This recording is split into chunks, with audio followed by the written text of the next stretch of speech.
Hello friends, स्वागत है आप सभी का पैरामाउंट सक्सेस पर। उम्मीद करते हैं आप सभी बहुत अच्छे होंगे। आज का जो हमारा टॉपिक है वो बचा हुआ शेष पार्ट है मौलिक अधिकारों का।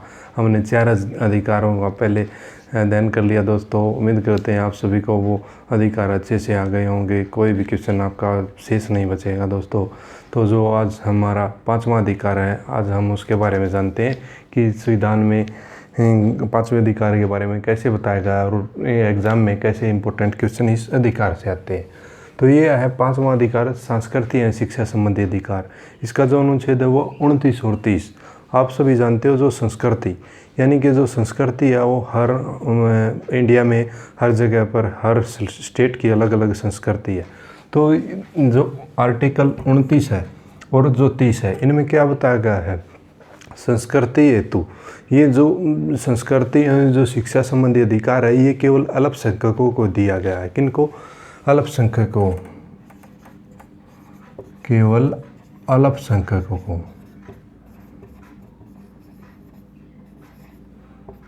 अल्पसंख्यक को तो एग्ज़ाम में ये क्वेश्चन बहुत बार आया है कि कौन सा अधिकार है जो केवल अल्पसंख्यक जाति को ही दिया गया है, वो कौन सा है? संस्कृति एवं शिक्षा संबंधी अधिकार। ये बहुसंख्यकों को नहीं दिया गया। जैसे अल्पसंख्यक कौन से होते हैं? जो कम मात्रा में होते हैं, यानी कि जिनकी जनसंख्या कम होती है वो अल्पसंख्यक होते हैं। इसमें अल्पसंख्यकों के संरक्षण के बारे में बताया गया है कि संरक्षण, अल्पसंख्यकों का संरक्षण कैसा होता है उसमें ये कानून बनाया गया है संस्कृति और शिक्षा का। तो ये आर्टिकल 29 में क्या बताया गया है? जो अनुच्छेद 29 है, अनुच्छेद 29 में बताया गया है कि जो ये अल्पसंख्यकों को जो ये अधिकार दिया गया है, यानी कि जो संस्कृति और शिक्षा संबंधी अल्पसंख्यकों के संरक्षण के लिए है, ये अल्पसंख्यकों के संरक्षण के लिए कौन सा अधिकार है? ये किस में बताया गया है? अल्पसंख्यकों के संरक्षण के बारे में बताया गया है आर्टिकल 29 में। यानी कि एग्जाम में क्वेश्चन आएगा कि अनुच्छेद 29 में, या फिर ये आएगा कि किस अधिकार के तहत अल्पसंख्यकों को संरक्षण प्रदान है, तो वो किस है? अनुच्छेद 29 के तहत है। और जो 30 है, अनुच्छेद 30 में क्या बताया गया है? 30 में बताया गया है कि जितने भी ये जो भी अल्पसंख्यकों के संरक्षण के बारे में जो भी सरकार ने जो भी कानून बनाए हैं, सरकार इनके संरक्षण की जिम्मेदारी लेती है। तो ये बताया गया है सभी का 29 में। 30 में बताया गया है कि अल्पसंख्यकों के जो जितने भी अल्पसंख्यकों को अपने जाति समूह है, अपने जाति समूह है,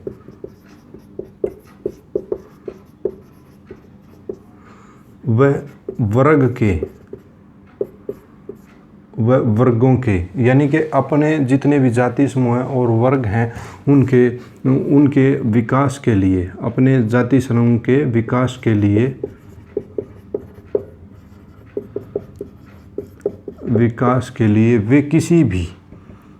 वे अपनी जो जितने भी उनकी अल्पसंख्यक जो समूह है अपनी जाति विकास के लिए ये क्या करते हैं? किसी भी शैक्षणिक संस्था के माध्यम से, या आप सभी जानते हो कि जितने भी इंस्टीट्यूट वगैरह होते हैं या कोई भी स्कूल होता है उसके माध्यम से ये अपने जो अल्पसंख्यक अपने जाति समूह या वर्ग का विकास कर सकते हैं और देश के विकास में, एक सामूहिक विकास में अपना योगदान दे सकते हैं। तो ये किस अनुच्छेद में बताया गया है? अनुच्छेद 30 में बताया गया है कि शैक्षणिक संस्थाओं के माध्यम से वे अपने जो भी है यानी कि अपना समूह को या जिस भी वो जाति में से संबंधित हैं उसको अपनी संस्कृति को बचा कर रख सकते हैं और देश के विकास में अपना योगदान दे सकते हैं। तो ये था 29 में बताया गया है संरक्षण के बारे में। 30 में शैक्षणिक संस्थाओं के माध्यम से वे अपने जाति समूह को जो भी समूह है उसका विकास कर सकते हैं और देश के विकास में योगदान दे सकते हैं। अब नेक्स्ट है, आप सभी जानते हो कि जो संवैधानिक उपचारों का अधिकार, संवैधानिक उपचारों का अधिकार, इसमें क्या है? आर्टिकल जो अनुच्छेद बताया गया है इसमें 32 बताया गया है। कितना अनुच्छेद 32। तो अभी आप सभी के माइंड में एक क्वेश्चन भी उठ रहा होगा कि हमने यहाँ पर ऊपर जो अधिकार पढ़ा उसमें तो 30 आर्टिकल 29-30 के बारे में था, 30 के बाद तो 31 आना चाहिए, लेकिन यहाँ पर हमने 32 ले लिया। तो आप सभी जानते हो कि दोस्तों जो हमने पहले अध्ययन किया था कि जो हमारा संपत्ति का मौलिक अधिकार था अब उसे कानूनी अधिकार बना दिया गया है आर्टिकल 301 के तहत। तो 31 में पहले वो कौन सा था, 31 में था वो, आर्टिकल 31 में उसका वर्णन था।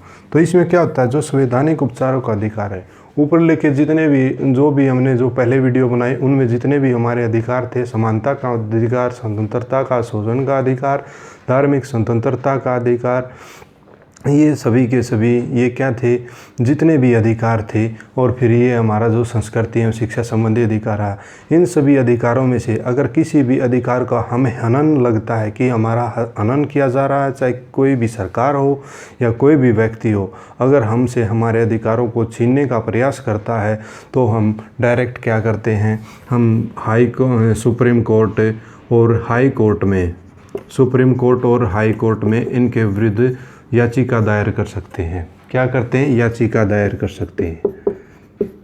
तो ये जो ये संवैधानिक उपचारों का अधिकार था, इसी में इन सभी जितने भी हमने पहले 5 अधिकार पढ़े उनमें से अगर किसी भी अधिकार का हनन होता है, किसी भी अधिकार का हनन होता है तो क्या होते हैं,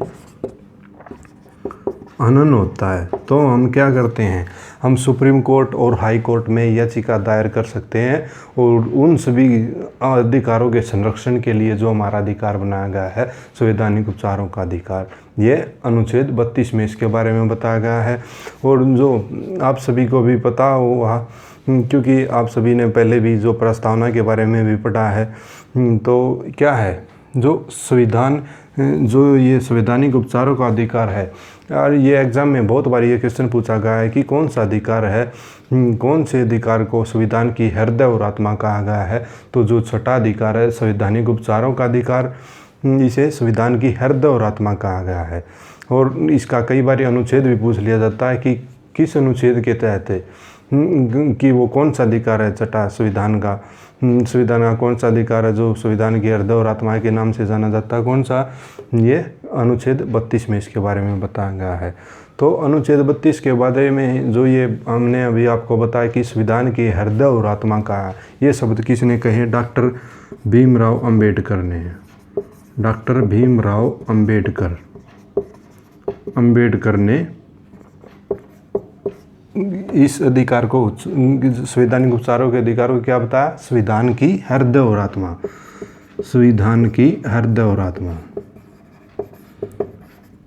संविधान की हृदय और आत्मा। दोस्तों ये बहुत बार पूछा गया है एग्जाम में कि संविधान की हृदय और आत्मा कौन सा अधिकार है, तो संवैधानिक उपचारों का अधिकार, इसका आर्टिकल आपको पता है कितना, अनुच्छेद 32 में। तो अगर मान लो एग्जाम में ये क्वेश्चन भी बहुत बार आया है कि जो ये संविधान की आत्मा अगर ओनली आता है तो वो आता प्रस्तावना को, संविधान की आत्मा, संविधान की आत्मा के नाम से किस अधिकार को जाना जाता है, वो है प्रस्तावना। प्रस्तावना को भी संविधान की आत्मा कहा जाता है। लेकिन एग्जाम में ये क्वेश्चन आए कि हृदय और आत्मा, तो दोनों कौन सा हुआ, संविधान, ये मौलिक अधिकारों के बारे में पूछा गया है कि किस अधिकार को संविधान की हृदय और आत्मा कहा जाता है, वो है संवैधानिक उपचारों का अधिकार। और जो ये प्रस्तावना के बारे में अभी यहाँ पर हमने आपको बताया, ये आता है कि संविधान की आत्मा, संविधान की ओनली आत्मा पूछे तो प्रस्तावना को। अभी हम जानते हैं कि जो भी ये जितने भी हमारे अधिकार हैं हमने जो पहले पढ़े थे, अगर उनमें से किसी भी अधिकार का हनन हो जाता तो क्या करते हैं, सुप्रीम कोर्ट और हाई कोर्ट क्या करते हैं, ये याचिका दायर करते हैं। तो याचिका क्या होती है, रिट जारी करते हैं। हम क्या करते हैं, याचिका दायर करते हैं, और याचिका दायर करने के बाद फिर क्या होती है, जो संरक्षण के दौरान जो प्राप्त है रिट जारी, तो रिट जारी करता है सुप्रीम कोर्ट और हाई कोर्ट। कौन, सुप्रीम कोर्ट और हाई कोर्ट। इसमें क्या होता है, आर्टिकल 32 के अनुसार, आर्टिकल 32 के अनुसार सुप्रीम कोर्ट रिट जारी करता है और हाई कोर्ट ये 226 आर्टिकल के तहत रिट जारी करता है। तो एग्ज़ाम में ये क्वेश्चन भी बहुत बारी पूछा गया है कि जो सुप्रीम कोर्ट है वो किस अनुच्छेद के तहत रिट जारी करने की शक्तियाँ प्रदान करता है। सुप्रीम कोर्ट आर्टिकल 32 के तहत, और जो हमारा ये ये है हाई कोर्ट है वो किसके तहत, 226 आर्टिकल के तहत दोस्तों। तो क्या होता है, जो ये रिट है, रिट जारी करने की शक्तियाँ सुप्रीम कोर्ट और हाई कोर्ट को प्राप्त है। रिट कितने प्रकार की होती है, 5 प्रकार की होती है। रिट की शक्तियाँ कैसे होती हैं, अब देखते हैं। जो फर्स्ट है उसमें क्या, बंदी प्रत्यक्षीकरण। बंदी प्रत्यक्षीकरण, ये बंदी प्रत्यक्षीकरण में क्या होता है, आप सभी को पता है कि आपने पहले भी पढ़ा है कि कोई भी किसी भी को भी गिरफ्तार कर लिया जाता है तो उसे 24 घंटे के अंदर क्या करना होता है, 24 घंटे के अंदर मजिस्ट्रेट या न्यायपालिका के सामने पेश करना होता है। न्यायपालिका के सामने पेश करना होता है। तो इसमें बताया गया है जो ये रिट जारी करने की जो पहली शक्ति है बंदी प्रत्यक्षीकरण में, ये सुप्रीम कोर्ट और हाई कोर्ट के सामने जो रिट जारी करने की शक्ति है उसमें बताया गया है कि कोई भी गिरफ्तार व्यक्ति को 24 घंटे के अंदर न्यायपालिका या मजिस्ट्रेट के सामने पेश करो। फिर दूसरा आता है, दूसरा कौन सा है, इसमें आता है परमादेश बोल दो या आदेश बोल दो, परमादेश या आदेश। ये इसमें जो रिट जारी करने की शक्ति है वो क्या करते हैं, जो सुप्रीम कोर्ट और हाई कोर्ट है उसमें बताया गया है कि कोई भी अधिकारी, जो सार्वजनिक अधिकारी है उसको अपने जो जिस भी पद पर वो बैठा है तो उस पद का अपने संविधान के अनुसार अपने कर्तव्य का पालन करना होता है। संविधान के नियमों के अनुसार उस पद का अच्छे से उसको उन पदों को ध्यान में रखते हुए सभी कर्तव्यों को संविधान की दृष्टि से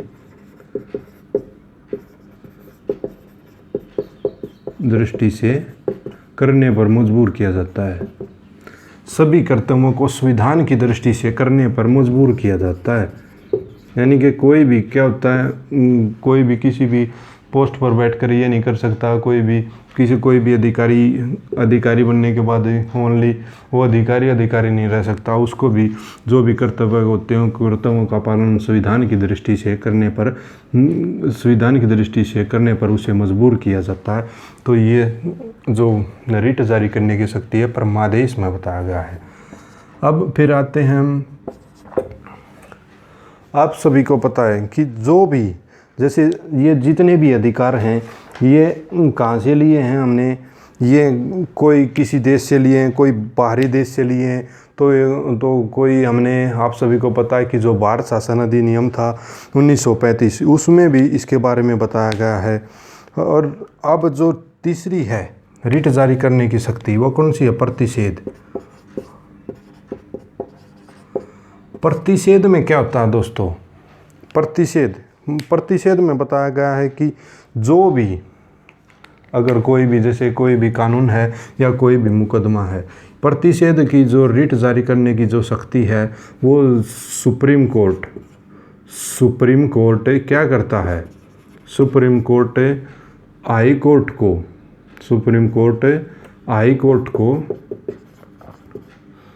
कोर्ट को क्या करता है, निर्देश जारी करता है।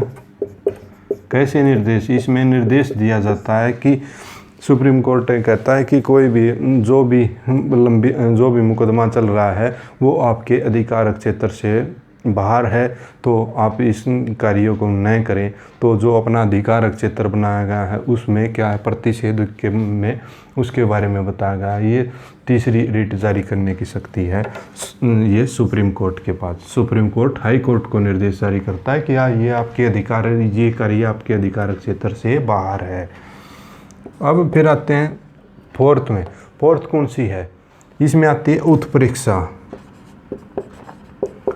उत्प्रेक्षा में क्या बताया गया है, उत्प्रेक्षा इसमें बताया गया है कि जो भी जो भी यहाँ पर लंबित मुकदमे हैं, सुप्रीम कोर्ट कहता है, ये भी सुप्रीम कोर्ट के द्वारा ही है, सुप्रीम कोर्ट कहता है हाई कोर्ट को कि जितने भी लंबित मुकदमे हैं, सुप्रीम कोर्ट कहता है हाई कोर्ट को कि जितने भी लंबित मुकदमे हैं, हाई कोर्ट को क्या कहता है, लंबित मुकदमे, लंबित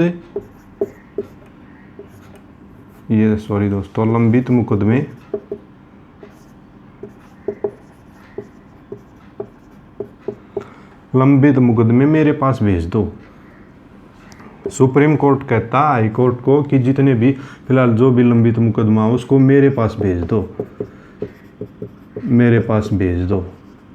तो ये कौन सी रिट में बताया गया है, ये उत्प्रेक्षा में बताया गया। इसमें सुप्रीम कोर्ट कहता है हाई कोर्ट से कि जो भी लंबित मुकदमा हो उसको आप मेरे पास भेज दो। अब आता है फिर जो पांचवी है रिट जारी करने की शक्ति, वो क्या आती है, अधिकार की आती है। अधिकार, इसमें क्या है अधिकार, अधिकार में क्या बताया गया है, अधिकार में बताया गया है कि जो भी अगर मान लो कोई भी है जो भी सार्वजनिक पद पर बैठा है, जितने भी सार्वजनिक पद हैं, सार्वजनिक पद पर नियुक्त अधिकारी,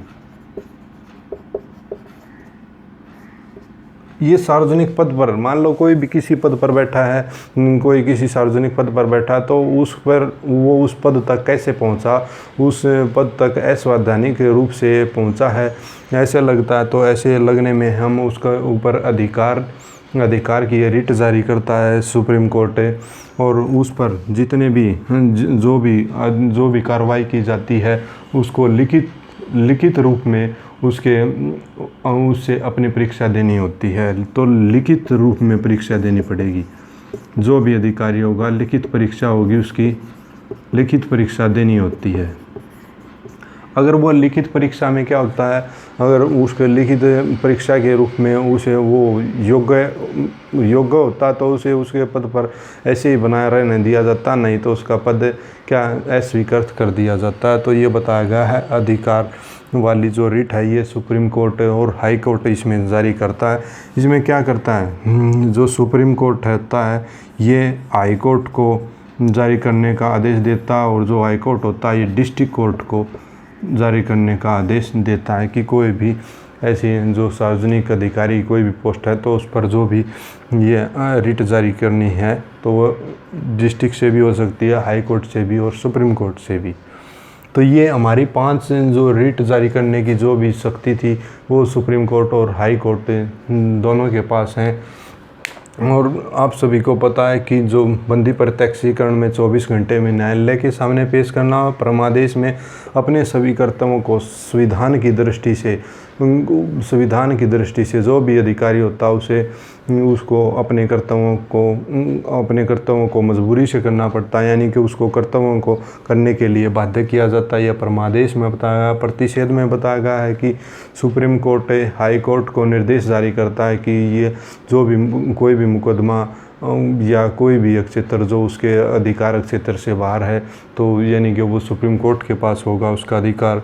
उत्प्रेक्षा में बताया गया है, सुप्रीम कोर्ट कहता है कि जितने भी लंबित मुकदमे हैं आप उन सभी लंबित मुकदमों को हमारे पास भेज दो, हाई कोर्ट को कहता है। तो ये उत्प्रेक्षा में बताया गया। अधिकार में आप सभी को पता लगा कि जो भी अधिकारी नियुक्त होता है वो लगता है कि असंवैधानिक रूप से वह उस पद के योग्य नहीं है तो उसके विरुद्ध क्या की जाती है, अधिकार की रिट जारी की जाती है और उसकी क्या लिखित परीक्षा होती है।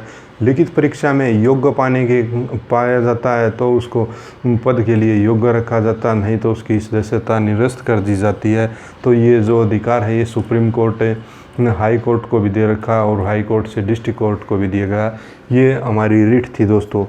अब आप सभी जानते हो कि जो ये हमारा अधिकार था ये कौन सा था, ये हमने यहाँ पर रिट जारी करने के बारे में बताया है। तो अभी जो 32 के बाद फिर 33 आता है, अनुच्छेद 33 में क्या बताया गया है दोस्तों, फिर अनुच्छेद 34 आएगा, फिर 35 आएगा। तो इनमें क्या बताया गया है, संसद ने ये अधिकार बना रखा है। कौन सा अधिकार बना रखा है संसद ने कि जितने भी जैसे हमारी एयरफोर्स है या नौसेना है या आर्मी है, तो उन सभी के लिए अधिकार जो अलग होंगे, अधिकार उनके अधिकार सीमित होंगे। तो क्या है इसमें, जैसे नेवी, एयरफोर्स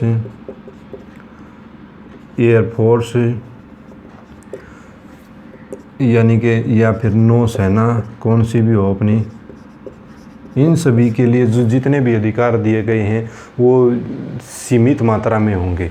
तो और उन सभी को जितने भी जो भी आप सभी को पता है कि जो भी आर्मी में ज्वाइन करते हैं या किसी भी फोर्स में ज्वाइन करते हैं, तो उसमें क्या होता है, हर किसी को जो सेना के होते हैं रूल फॉलो करने होते हैं। तो ये अधिकार जो होता है ये अनुच्छेद 33 में बताया गया है कि जितने भी हमारी सेना में जितने भी अधिकार होंगे और उन अधिकारों का जो भी वो क्षेत्र होगा, सीमित अधिकार दिए जाएंगे, उनको फॉलो करना होगा। वो किस अनुच्छेद में बताया, अनुच्छेद 33 में बताया है।